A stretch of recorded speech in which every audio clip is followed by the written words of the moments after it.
جب ماہ سیام رمضان المبارک جلوہ گر ہوتا ہے، جنت کے 8 دروازے کھول دیے جاتے ہیں، جہنم کے دروازے بند کر دیے جاتے ہیں اور شیاطین جکڑ دیے جاتے ہیں۔ اللہ جل شانہ اس موسم رحمت میں خاص عنایات اپنے بندوں پہ فرماتا ہے۔ ایک نفل ادا کرنے سے فرض ادا کرنے کا ثواب ملتا ہے اور ایک فرض ادا کرنے سے 70 فرائض ادا کرنے کا ثواب ملتا ہے۔ اسی طرح راہ خدا میں 1 روپیہ دو گے تو 70 روپے خرچ کرنے کا ثواب ملے گا۔ اسی طرح باقی نیکیاں بھی جتنی بھی ہم کرتے ہیں، وہ ایک نیکی کریں گے تو 70 گنا اجر ماہ سیام میں ہمیں نصیب ہوتا ہے۔ اس لیے اہل ایمان کا یہ طریقہ ہے کہ وہ اس مہینے میں کثرت کے ساتھ تلاوت کرتے ہیں، کیونکہ ایک مرتبہ اگر قرآن مجید پڑھ لیا تو 70 مرتبہ قرآن مجید پڑھنے کا ثواب نصیب ہوا۔ ماہ سیام میں چونکہ شیطان بندھا ہوا ہوتا ہے، تو ہم اپنے آپ کو نیکی کی طرف اگر لانا چاہیں تو اتنی رکاوٹیں نہیں ہوتی جتنی عام دنوں میں ہوتی ہیں، لیکن اس کے باوجود بہت سارے لوگ ہیں جو رات کو بڑا پکا ارادہ کر کے سوتے ہیں کہ میں صبح وقت پہ اٹھوں گا اور نوافل بھی پڑھوں گا اور نماز بھی ادا کروں گا، لیکن جب صبح ہوتی ہے تو انہیں یا تو جاگ نہیں آتی یا نیند سے بیدار ہو جاتے ہیں، بستر سے اٹھا نہیں جاتا۔ جبکہ وہی شخص انہوں نے صبح سبزی منڈی جانا ہو تو چھلانگ لگا کے اٹھتے ہیں اور سبزی منڈی پہنچتے بھی ہیں۔ سستی طبیعت کا کسل نہیں ہوتا۔ عمومی طور پہ ہم اپنے آپ کو بیمار تصور کر لیتے ہیں اور سستی اور کسل کا نام دے کر کے، بہانہ دے کر کے ہم کہتے ہیں کہ بس کیا کریں، ہم کو ارادہ کرتے ہیں روز لیکن ہم سے اٹھا نہیں جاتا، بس طبیعت اس طرح کی ہے، کسل ہے، سستی ہے۔ یہ بات ذہن میں رکھیے گا کہ ارادہ کرنے کے باوجود بھی صبح جب ہم اٹھ نہیں پاتے یا کوئی بھی نیکی کا کام ہم کرنے کا ارادہ کرتے ہیں تو ارادہ کرنے کے باوجود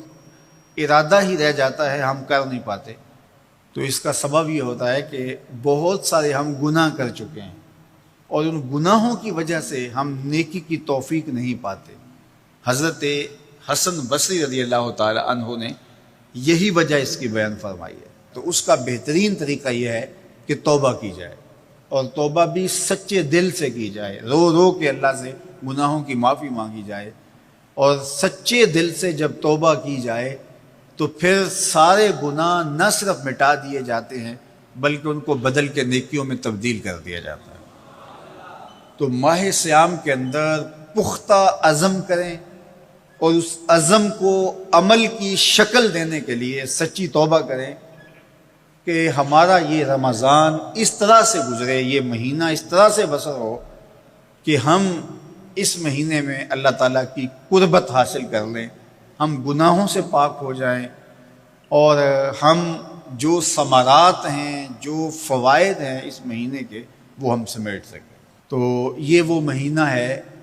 جس کے انتظار میں میرے اور آپ کے آقا و مولا اپنی آنکھیں لگائے ہوتے تھے اور دن گن گن کے وقت گزارتے تھے کہ ماہ سیام آ رہا ہے۔ تو اس مہینے کا عزت کے ساتھ، تکریم کے ساتھ، اعزاز کے ساتھ استقبال کرو اور اس کو پلکوں پہ بٹھاؤ، اس کو دل پہ بٹھاؤ۔ اس مہینے کی تکریم یہ ہے کہ اس میں ہر برا کام چھوڑ دیا جائے۔ اگر کوئی شخص برا کام نہیں چھوڑتا اور روزے رکھتا ہے تو میرے اور آپ کے آقا و مولا کا ایک فرمان سن لیجئے، من لم یدع قول الزور والعمل بہ فلیس للہ حاجۃ فی ان یدع طعامہ و شرابہ۔ فرمایا کہ جو جھوٹ اور برے کام نہیں چھوڑتا، اس کے بھوکا اور پیاسا رہنے کی اللہ کو کوئی ضرورت نہیں ہے۔ تو روزہ خوراک بچاؤ مہم نہیں ہے جو چلائی جاتی ہے، بلکہ یہ تزکیہ نفس کا موسم ہے، باطن کی صفائی کا موسم ہے، اور باطن کی صفائی نہیں ہوتی جب تک ہم کوشش کریں۔ آپ کے بدن پہ بہت ساری میل چڑھی ہوئی ہے اور جمی ہوئی ہے بدن کے ایک ایک عضو پہ میل، تو آپ پانی میں چھلانگ لگا کے باہر بھی آ جاتے ہیں تو میل نہیں اترتی،